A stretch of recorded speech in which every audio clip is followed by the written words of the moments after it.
Thank you so much, everyone, for coming here today. Really appreciate it. Just quick introductions. My name is Shahar. I'm a data executive. I have over 20 years of experience as a data leader.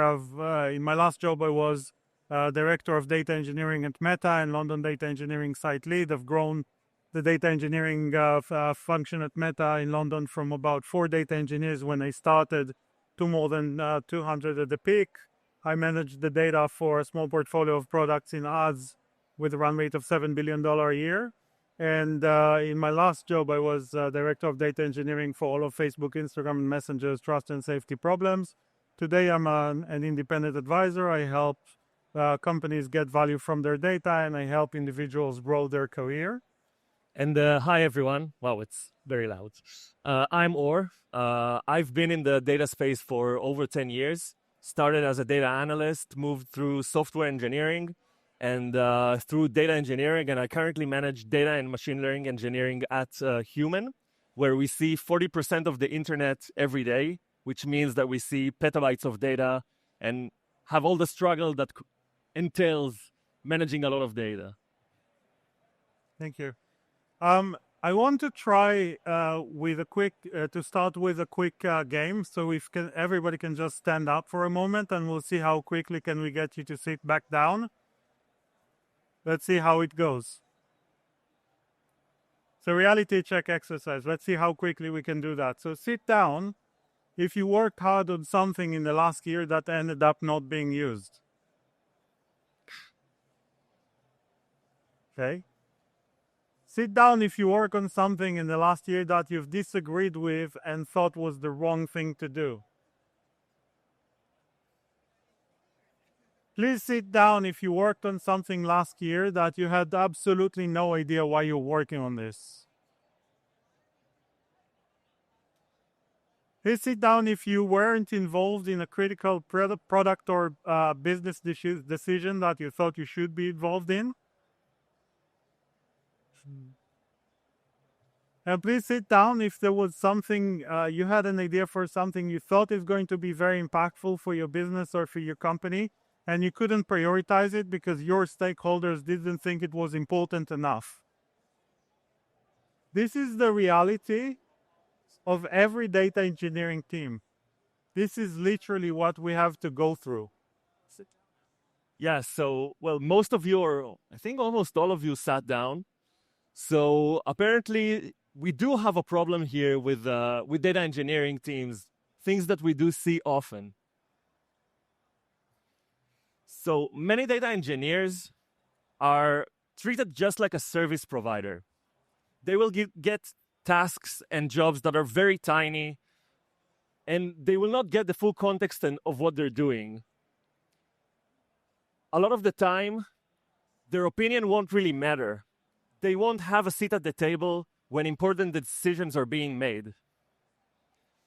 Even when they contribute to very important projects, like projects that have a lot of visibility within the organization, their specific contribution might get unnoticed, as they don't have a place near the table to present what they've done or to voice their opinion, making them practically invisible to the organization. But it can be different. As data engineers and data engineering managers, we work closely with the data, meaning we have the space to really make important decisions, and we have the place to make an impact on the organization. So what does it look like and what does it feel like when you do lead your work?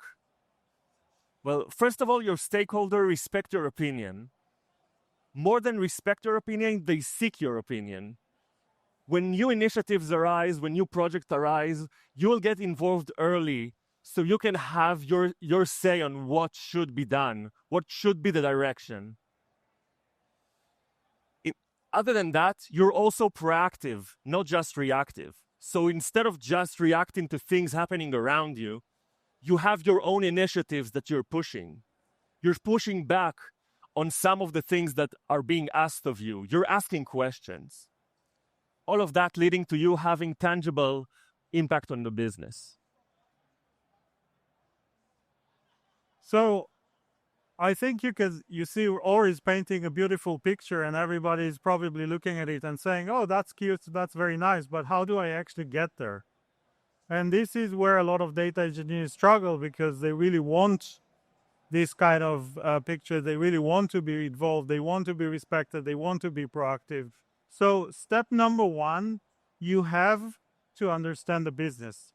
There's no way your stakeholders, the business, the product, there's no way your stakeholders are going to treat you as an equal partner if you don't know how to speak their language, if you don't have the same context, if you don't have an understanding, and if you just ask you have to speak with them in their language. You cannot just speak technical jargon all day long and expect them to engage with you. And this is where a lot of data engineers miss the plot. The second thing is to take ownership.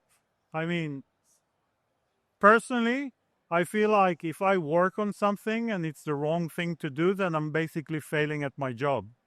And I take ownership of that. This is why I care about why are we doing things? What are we trying to solve? Who are we solving for? How do we know it's going to work? You have to take ownership. You have to be responsible for that and feel that level of responsibility. Because if you don't, and if you just sit and execute and just do what you're being told, then you're never going to be able to elevate yourself and to get to that next level. You need to build relationships and bridges. I mean, we've all probably sat down for lunch with with a peer data engineer or with a manager. When was the last time you sat down for lunch with your product manager or with someone from the business or with a non-technical stakeholder or just had dinner with somebody or organized an outing for the team and, getting together with the non-technical stakeholders and really learning about who they are as a person, what do they do, what their goals in life, and so on and so forth. For these relationships will matter a lot when you want to elevate yourself and when you want to get that respect and to be treated in that way. And building them early will just help you. You need to be opinionated. You need to think about what are the things that I personally care about and how am I going to drive that. You need to ask those questions. You need to challenge decisions. You need to challenge the product, to challenge the business because you have opinions, because you're the closest person to the data. I mean, I see a lot of data professionals who are treated like a service provider, and people come to them and tell them, "Can you please build this report?" This is insane. I mean, you don't go to your doctor and say, "Hey, doctor, can you please prescribe me this and that, medication or this operation?" They're the professionals. I mean, they've learned for so many years, and they have all the knowledge and context. So you go and you describe your symptoms. You tell them what is wrong, and they tell you what you need to do. And somehow, as data professionals, we kind of accept it that people come to us and they're very prescriptive and they just say, "Can you do that?" And we just do it, no questions asked. So you have to be opinionated. You have to care about those things. You have to ask those questions. And don't shy away from difficult conversation. I mean, it's the difficult conversations that earn you the respect with your stakeholders and not the doing everything they say. This is just pleasing them. And the last thing is to communicate.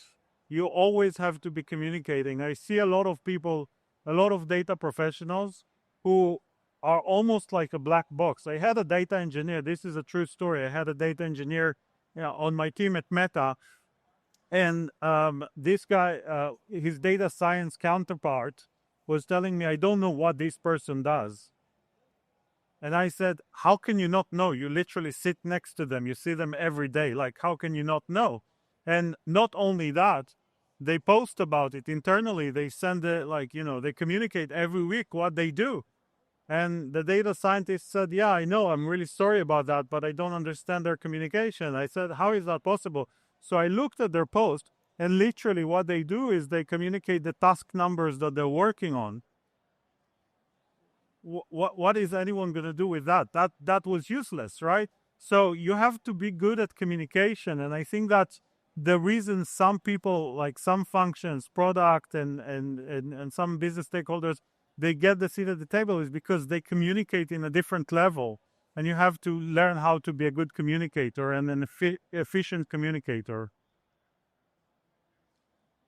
Okay. Let's talk about some real-life examples of the impact that you have when you do lead the work, when you do take ownership. So a few months back, I was added to a system design review. I guess it happens to a lot of people here. And we had a team working with MongoDB. The performance was really bad. They were doing a lot of updates to MongoDB, and in a very short period of time. So every 7 minutes, 10 minutes, they would take like a bulk of data, update into Mongo, and it didn't really scale well. So they were getting to a point where they thought that MongoDB is just not the right technology for us. We need to migrate. End of story. Now, migration is not necessarily a bad thing. I would say it's a necessary evil in some cases, but there's a lot of overhead coming with migrations. You're bringing new technology to the company. You need to do a lot of work to make sure that it scales, that it works. So before jumping straight into migration, as a data engineer in this situation, I really wanted to make sure that we're doing the right thing. So I raised a few questions, like why is the process currently so slow? What's causing it to be slow? Let's say we do migrate. What is different between what we currently do in MongoDB and the new platform? Can we do it over MongoDB? And I think the last and most important question is, does the current process of us just doing these frequent updates really serve the business? Like, do we actually need to do that? Now, we've talked about it a little, and quite fast, like we figured out that the issue is not the database. Like, it's not a technical issue at all. The issue was, first of all, was the data model that we had on top of MongoDB, which is an issue that we see as data engineers in general. Like by changing the data model, by splitting it up in a more smart way, we could make the process much lighter. And the really impressive and interesting part is that looking at the process that has been running for 2 years, I think, in the company by that point, we understood that it's not really necessary to really update every 7 minutes or every 10 minutes. Like nothing is really being updated that the business cares about. We can do these updates once a day, once every 12 hours, significantly reducing the load and avoiding unnecessary migration. So this is one example of where you understand the business and the needs, and you're asking questions and challenging existing state, you can avoid unnecessary work. But this is a small example. What happens on a much larger scale when it's the organization scale and not just like one team? So when I just became a team leader for data and machine learning engineering at Human, the number one complaint that I heard was about our data warehouse. People were saying our data warehouse is super slow, queries don't return, and the data is really scattered and unusable. Managers were coming to me and telling me that we pay a lot of money for the data warehouse, but we're not really getting our money worth, and we don't really extract knowledge in an efficient way from the data, especially not for the amount of money that we're paying for it. And I was expected to find a magic solution to everything. Fun. So they were expecting me to find this magical technical solution that will solve everything. Just bring in the right tool, just bring in the right infrastructure that will solve all of our problems. But before jumping into this like technical journey, I wanted to make sure that we're actually doing the right thing by betting on one technology versus another. So me and my team, we went ahead and we asked a lot of different stakeholders in the company that are currently using the data, what is the use case that you're trying to solve and what doesn't work for you? And surprise, surprise, the issue was not a technical issue per se. So the more information we gathered, the more we figured that, again, the data model and the way that we represent data and that we expose data to our data users is the main issue. And this is where we need to put all of our money, not into a new platform or a new technology. So And essentially, we did want to also do a migration. So yeah, migrations are not always bad. We did figure out that there is place here for a migration as well. But the most important thing, the thing that will bring the most impact, is not the technology itself.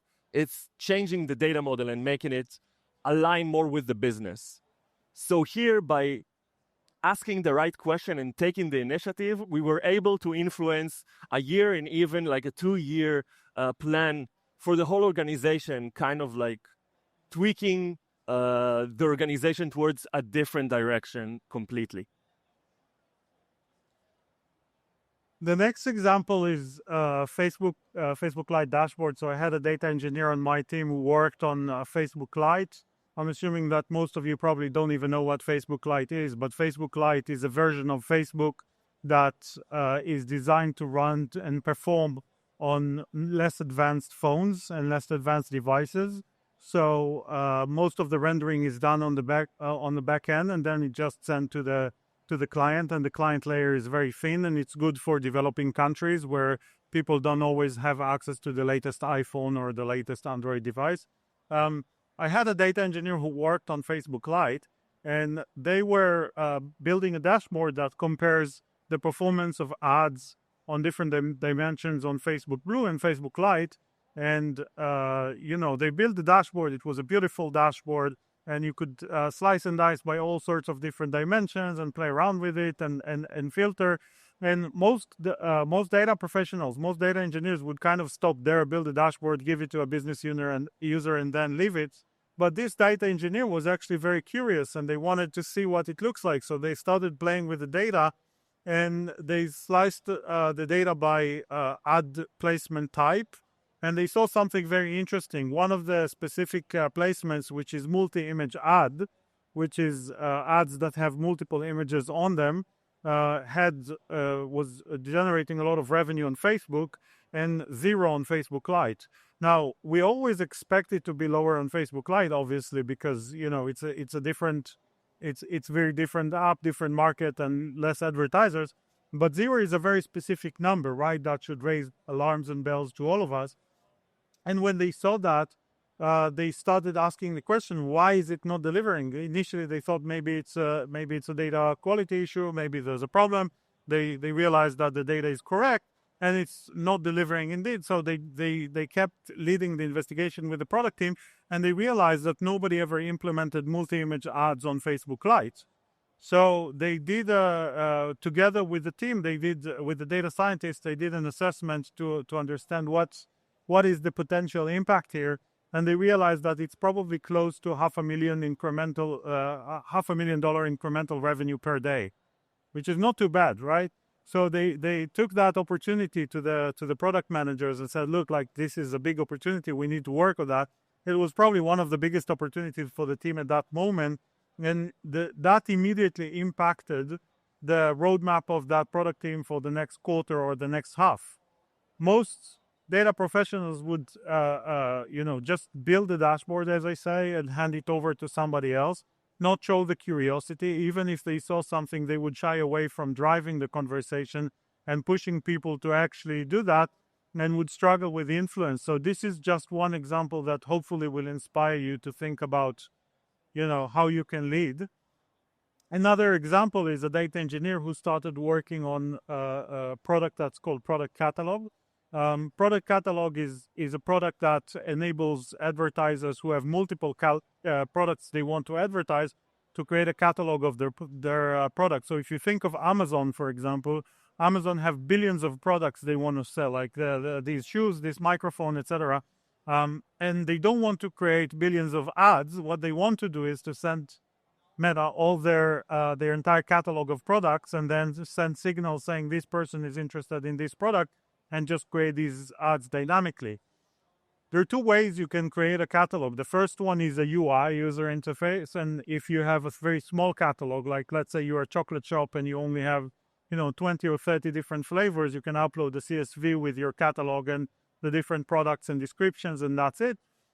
If you're a bigger advertiser, then you use the API to upload your catalog and to manage that integration. So this data engineer started working with the product catalog team, and they wanted to experiment with the product to learn how it works. So they tried to create a few catalogs in the UI, obviously, because that's the easiest way, uploading files, and it was very clunky. Like the whole experience didn't work, and it was failing for all sorts of different reasons. It was slow. There were a lot of issues. So they started reporting these bugs to the engineers, creating bugs on the system, and the engineers basically practically ignored that. So the data engineer went to the software engineers and said, "Hey, why are you ignoring that? There's issues with the UI." And they said, "Oh, the UI is not a priority for us." They said, "How can it not be a priority? I mean, that's how people create catalogs, right? That's insane." And he said only when I opened their top line, the gold dashboard, I understood what the problem is. This team's measuring their success on number of items in catalog. And obviously, if what you're optimizing for is the number of items in catalogs, then you only care about the big advertisers, and the big advertisers don't use the UI, they only use the APIs. So from their perspective, they're just not incentivized to work on the UI, and it's not a priority.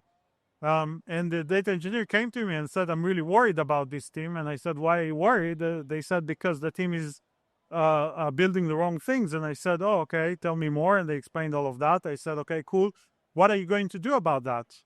And they said, "Oh, I've already spoken with the data scientist and the PM and the engineering manager, and I've proposed a different metric for the team to be measured on, which was something to the effect of number of advertisers powered by catalog or something like that." So it was something that takes into consideration both the number of advertisers and also the number of items in the catalog to create the right incentive to the team. It was May, towards the end of May, so it was just before H2 planning. The team actually accepted this person's analysis, and they accepted the new metric. And when they did all the road mapping exercise, they were thinking, okay, how do we increase the number of advertisers powered by catalog? And their entire team's roadmap looked very, very different from the half before, because they changed the top line metric. So again, this person is not a product manager. They're not an engineering manager. They're just a data engineer on the team, but they showed the curiosity. They asked the questions. They took ownership. They understood the business. They didn't shy away from the hard conversations, and this is how they led. Hopefully hopefully these examples help you see a different way you can operate as a data engineer. Life can be very different from what we saw in the beginning, where you all sat down. It can be a very empowering role. And please stay connected, LinkedIn, YouTube, and yeah, any questions? Raise your hands and somebody will get you a microphone. Hello, can you hear me? Not yet? Thanks a lot. I'm wondering, as data engineering leader, do you have any tips to create such culture in data engineering team where people can speak up? Because by nature, some of them really are not used to that. So I'm just wondering if you have any tips to share. I think, first of all, as a leader, you need to encourage your team to do that, and you need to reward this behavior. So when people actually do that, just like when you're training the dog, when people show the right behaviors, they need to be given a treat or something to see that this is the right behavior, and it needs to be celebrated. So that's number one. You actually need to encourage that, and you need to give that as an example. You also need to expect that from people. So as a manager, when I saw people working on things, I would ask them, why are you working on this? And they would say, "Oh, because my PM asked me to build it."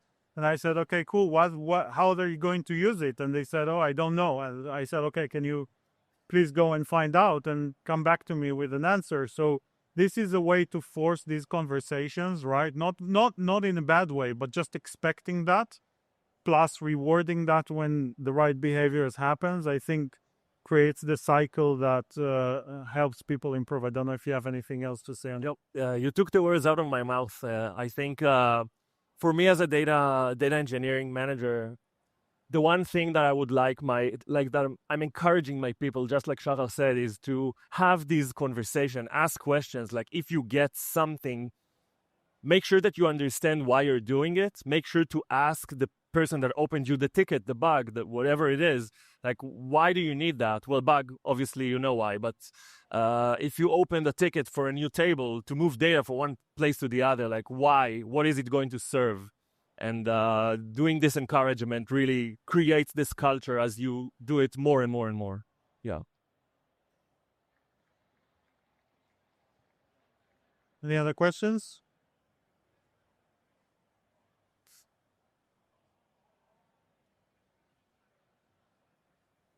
Another thing you can do, by the way, is, I have this template that I've shared with my team, which is basically, I'm doing this because that, and as a result, I'm expecting this. Okay, so forcing them to fill the gaps, and they need to complete that sentence. So whatever you ask somebody, what are you working on? They say, oh, I'm working on this dashboard. You say, okay, why are you doing that? Because of this. Okay, what are you expecting that will happen as a result? And you can literally create a spreadsheet with 3 columns, right? I work on because as a result, I'm expecting, and ask them to basically fill, like, for the tasks they're working on or the big things they're working on, just fill up the template and say, and this, in some situations, they may not have answers. They may not know why they're doing something or what will happen as a result of doing that, and that's okay. But it encourages having the conversation.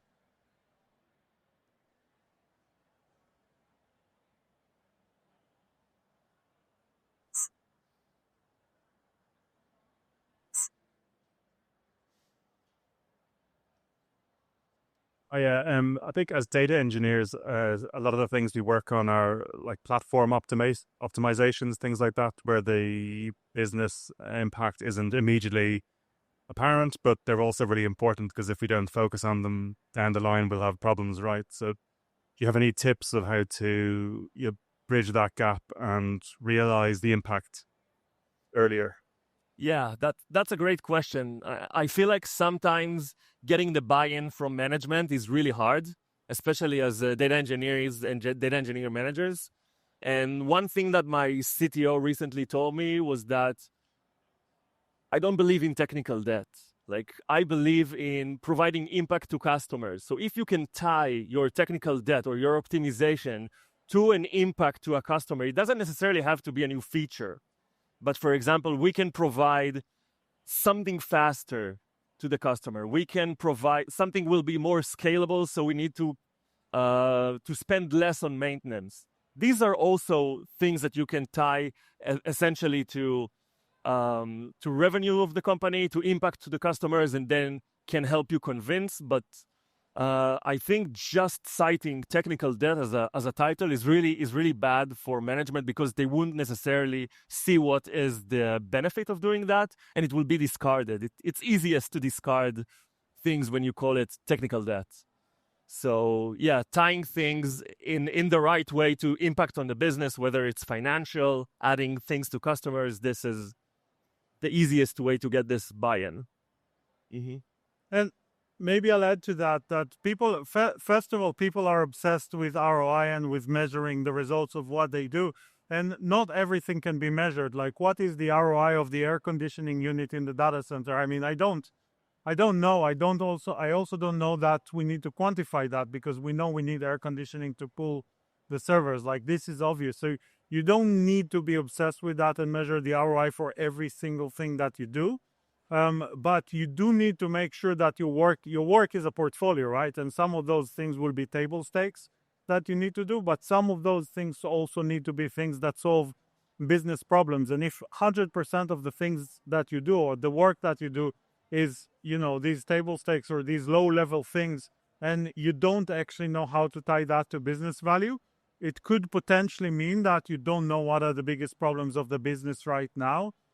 By the way, I did create like a free online course that I'm sharing with people. It's email based, and you get an email every week with a concept and exercise and something that helps you perform the exercise. And in week 2 or 3, I think, I force people to go out and ask and find out what are the biggest problems of the business, right? So who are like your key business stakeholders, and find out what are their top 3 biggest problems. So like your COO or the chief product officer, what are the top 3 things that they care about?